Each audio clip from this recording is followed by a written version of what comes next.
Sir मैं syllabus complete करने पर फोकस करूं कि फर्स्ट सिलेबस के साथ पीवाईक्यू करने में? सिलेबस कंप्लीट करने में बहुत टाइम लग रहा है। तो पहले सिलेबस कर लो, कोई दिक्कत नहीं, अब एक बार सिलेबस कर लो जैसे तैसे। मतलब ये ना, एक वो वाला तरीका सुना होगा तुमने, घड़ा वाला ना, कि जैसे क्या होता है कि 100 घड़ा बनाने हैं फिर एक घड़ा बनाने हैं। वो कहानी सुने हैं तुमने ना, कि जैसे दो ग्रुप है, एक ग्रुप को बोला गया कि पूरे दिन में तुम्हें एक घड़ा ही बनाना है, और एक ग्रुप को बोला गया तुम जितने ज़्यादा घड़े बना सकते हो एक दिन में पूरा बनाओ। एग्जाम्पल है 24 आवर का टाइम दिया गया। तो एक ग्रुप, पहला ग्रुप फोकस क्या किया, ये आई थिंक एटॉमिक हैबिट ऐसा कुछ बुक है उसमें लिखा हुआ है, बुक का है, जो कि एस्पिरेंट, अगर आपने वेब सीरीज देखी होगी उसमें भी इसको यूज़ किया गया था, इस लाइन को, है ना। तो उसमें ये है कि मतलब दो ग्रुप है आपके पास। तो उसमें पहले ग्रुप को बोला गया कि भाई तुम एक ही घड़ा बनाओ लेकिन परफेक्ट बनना चाहिए।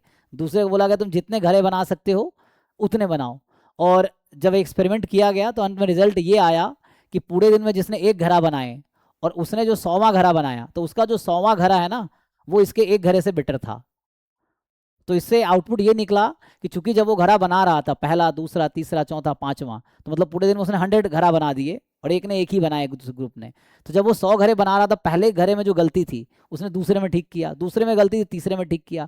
तो अल्टीमेटली 99 जब उसने घड़े बनाए, घड़ा मतलब पॉट्स या है ना जिस तरह से, तो वो उससे क्या उसको 100 में इंप्लीमेंट किया, तो वो हर बार इंप्रूव होता चला गया। और इसकी रिजल्ट ये हुआ कि जो लास्ट घड़ा था उसका उससे बेटर था दैन जो एक बना रहा था। तो वैसा है। तो मेरा कहने का मतलब ये है कि जैसे आपको अभी लग रहा है कि सिलेबस के साथ पीवाई करने में टाइम लग रहा है, तो once you complete syllabus without PYQ, एक बार पूरा सिलेबस कंप्लीट कर लो तो आपका माइंड ये समझेगा कि सिलेबस एक बार हो गया।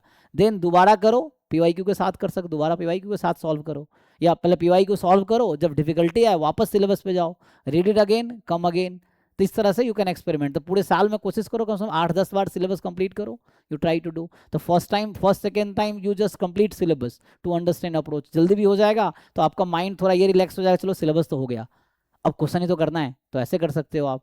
तो ये भी एक तरीका है कि just complete syllabus as soon as possible without solving question. जितना मैं करा रहा हूँ उतना कर लो, नोट्स बना लो, उतने ही क्वेश्चंस कर लो, इनफ है। फिर एक बार सिलेबस कंप्लीट हो गया, now come to problem solving. फिर प्रॉब्लम सॉल्व करते चले जाओ, जो प्रॉब्लम दिक्कत हो तो वापस सिलेबस पे जाओ, उसको पढ़ो, कंटेंट समझो, डाउट पूछो, सीखो, फिर वापस क्वेश्चंस। तो ये है, तो सिलेबस पहले कंप्लीट कर लो फिर प्रॉब्लम फोकस करना, this can also be done. ठीक है। तो कई बार सिलेबस करोगे तो धीरे धीरे चीजें क्लियर होता। क्या बच्चा एक बार स्टार्ट करता है और वो चाहता है पहली बार में परफेक्शन आ जाए, नहीं हो पाएगा पहली बार में, है ना, नहीं हो पाता ना, टाइम देना पड़ता है। तो you have to do twice, thrice, fourth, fifth time. जितनी ज्यादा रिवाइज करोगे उतनी क्लैरिटी आती जाएगी ना, उतना चमक आता जाएगा, वैसा समझ लो। तो वो चीज़ें जितनी ज़्यादा रिवाइज करोगे उतना अच्छा है। तो अभी कम से come for the sake of completing syllabus you just complete it without solving questions, without solving PYQs.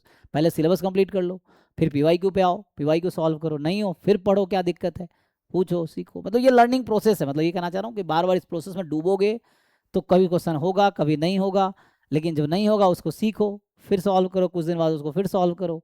तो रिवाइज रिवाइज रिवाइज ये वाला है, क्वेश्चंस भी और सिलेबस भी।